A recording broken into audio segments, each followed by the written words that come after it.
പുറത്തിരുന്നുണ്ടായിരുന്നു. ഞാൻ സ്കിൽ വർക്കറായിരുന്നു. 2 കൊല്ലം കഴിഞ്ഞിട്ട് വന്നതാണ്. യൂറോപ്പിലായിരുന്നു ഞാൻ. കുട്ടീനെ കാണാൻ വേണ്ടിയിട്ട് വന്നതാണ്.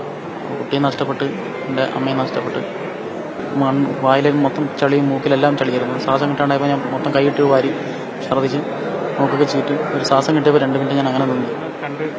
അതെ, സാറ് വന്ന് കണ്ടിരുന്നു. കണ്ട് സംസാരിച്ച് ആശ്വസിപ്പിച്ചിട്ട് പോയി. സംസാരിച്ചിരുന്നു. എല്ലാം നമ്മളുണ്ടാവും, അത് ഭേദമാവണം, ഭേദമായിട്ട് വാ, എല്ലാത്തിനും ഉണ്ടാവും എന്ന് പറഞ്ഞു. മുണ്ടൊക്കെയാണോ അതോ മുണ്ടകൈ എവിടുന്ന് അവസാനം രക്ഷപ്പെട്ട? അതെ, നമ്മൾ നിൽക്കുന്ന പാടീൻ്റെ അവിടെ നിന്ന് നേരെ ഒരു 400-450 മീറ്റർ വരെ കൊണ്ടുപോയി. ചളി വെള്ളമായിരിക്കും കൊണ്ടുപോയി. ആ സ്കൂളിൻ്റെ താഴെ അവിടെ മതിൽ കൊണ്ടുപോയിട്ട് ഇടിച്ചപ്പോഴാണ് സ്കൂളിൻ്റെ അവിടെയാണ് എന്നെ നിർത്തിയത്. ആ ചളിയും പുഴയത്തെ വെള്ളം കണ്ട് അടിച്ച് കയറിയപ്പോൾ പുഴയിലെത്താൻ പറ്റിയില്ല. എത്തിക്കഴിഞ്ഞപ്പോൾ കിട്ടിയിട്ടുണ്ടാവും. ഞങ്ങൾ മേലേക്ക് കയറ്റിയപ്പോൾ ആ ചളിയിൽ അങ്ങനെ കുടുങ്ങി.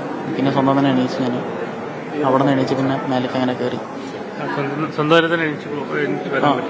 ഇല്ല, ചളിയായിരുന്നു. എനിക്കൊരു ബലത്തിൻ്റെ ഒരു മരം കിട്ടി. ആ മരത്തിൽ പിടിച്ചങ്ങനെ നിന്ന് കയറി. അങ്ങനെ എണീച്ചൊന്ന് സ്റ്റാൻഡായി നിന്നപ്പോൾ പിന്നെ ചളിയും വായിലേക്ക് മൊത്തം ചളിയും മൂക്കിലെല്ലാം ചളിയായിരുന്നു. ശ്വാസം കിട്ടാണ്ടായപ്പോൾ ഞാൻ മൊത്തം കൈയിട്ട് വാരി ഛർദ്ദിച്ച് മൂക്കൊക്കെ ചീറ്റ് ഒരു ശ്വാസം കിട്ടിയപ്പോൾ 2 മിനിറ്റ് ഞാൻ അങ്ങനെ നിന്നു. പിന്നെ കുറച്ച് അപ്പുറത്ത് നോക്കുമ്പോൾ നമ്മളൊരു ചേച്ചി തന്നെയായിരുന്നു അയൽവാസി. അയൽവാസി ആരാണെന്ന് അറിയില്ല. ഇരുട്ടായതുകൊണ്ട് കയ്യിലൊരു ഫോൺ മാത്രം കാണുന്നുണ്ടായിരുന്നു. പെട്ടെന്ന് ഇങ്ങനെ വിളി കേട്ടപ്പോൾ ഞാൻ അങ്ങോട്ട് പോയി. അവരെ പിടിച്ച് കമ്പൊക്കെ മാറ്റി ചളിയൊക്കെ മാറ്റി അവരെയും പിടിച്ച് വലിച്ച് മേലേക്കേറ്റി. പിന്നെ ഇരുട്ടായതുകൊണ്ട് എവിടെയാണെന്ന് പോലും അറിയുന്നില്ല. പുഴയിൽ ഓരോരുത്തരും നിലവിളിച്ചിട്ടാണ് പോകുന്നത്. ആ ഒരു സൗണ്ട് മാത്രമേ കേൾക്കുന്നുള്ളൂ. ഒരു ലൈറ്റും ഒന്നും ഇല്ലാത്തതുകൊണ്ട് നമുക്കൊന്നും ചെയ്യാൻ പറ്റിയിരുന്നില്ല അവിടെ. പിന്നെ ഞാൻ ഒരു ഡ്രസ്സും കാര്യങ്ങളൊന്നും ഉണ്ടായിരുന്നില്ല. ഞാൻ അങ്ങനെ നടന്ന് ചേച്ചിയോടെ ഞങ്ങൾ 2 പേരും മേലേക്ക് പോയി.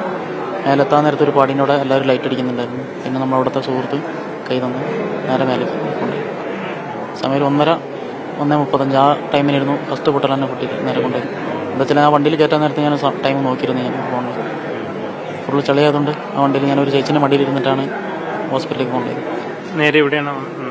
ഇല്ലല്ല, നമ്മൾ അവിടെ പോകാൻ നേരത്താണ് ചൂരമല പാലം പോയി. അപ്പോൾ നേരെ വണ്ടി തിരിച്ച് നമ്മളെ HMLൻ്റെ ബംഗ്ലാവിൻ്റെ മാനേജറിൻ്റെ ബംഗ്ലാവുണ്ട്, അതിലേക്കാക്കി. പിന്നെ അവിടുത്തെ നമ്മളെ സിസ്റ്റർമാരെല്ലാവരും ഒന്ന് ക്ലിയർ ചെയ്ത് എല്ലാം ചളിയെല്ലാം കഴുകി തുടച്ച് പിന്നെ മരുന്ന് കാര്യങ്ങളൊക്കെ വെച്ച് പിന്നെ രാവിലെയാണ് പാലത്തിൻ്റെ ഇല്ലാത്തതുകൊണ്ട് എൻ്റെയർപ്പിൻ്റെ ടീമെല്ലാം വന്ന് റോപ്പിട്ടിട്ടാണ് അങ്ങോട്ട് കൊണ്ടുപോയി. ഇവിടെ ഹോസ്പിറ്റലിൽ വന്ന് കുഴപ്പമില്ല. അന്നത്തെ ദിവസം 2 ദിവസം ICUലായിരുന്നു. ഡോക്ടർമാരും ഹോസ്പിറ്റലിൽ എല്ലാവരും നല്ലൊരു ചികിത്സയും കാര്യം ക്ലിയറായിട്ടെല്ലാം ചെയ്യുന്നുണ്ട്. ഇപ്പോൾ എങ്ങനെയുണ്ട് ആരോഗ്യമൊക്കെ? ആരെയും കുഴപ്പമൊന്നുമില്ല. നട്ടല് ചെറിയ പൊട്ടുണ്ട്, താഴെ സ്റ്റിച്ച് ഉണങ്ങിക്കൊണ്ടിരിക്കുകയാണ്. മേത്തുള്ള മുറിയൊക്കെ ഉണങ്ങിക്കഴിഞ്ഞാൽ ബെൽറ്റ് ഇടണമെന്നാണ് പറഞ്ഞിട്ടുള്ളത്. ബെൽറ്റ് ഇട്ട് കഴിഞ്ഞാൽ ബെഡ് റെസ്റ്റ് 3 മാസം എന്തായാലും വേണമെന്നാണ് പറഞ്ഞത്. എന്ത് ജോലി?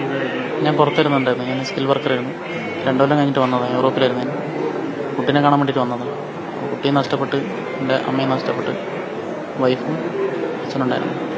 എൻ്റെ ബ്രദർ എല്ലാവരും അവിടെ ഉണ്ടായിരുന്നു. ആ സമയത്ത് 2 ദിവസം മുമ്പ് മൈസൂർ പോയതായിരുന്നു.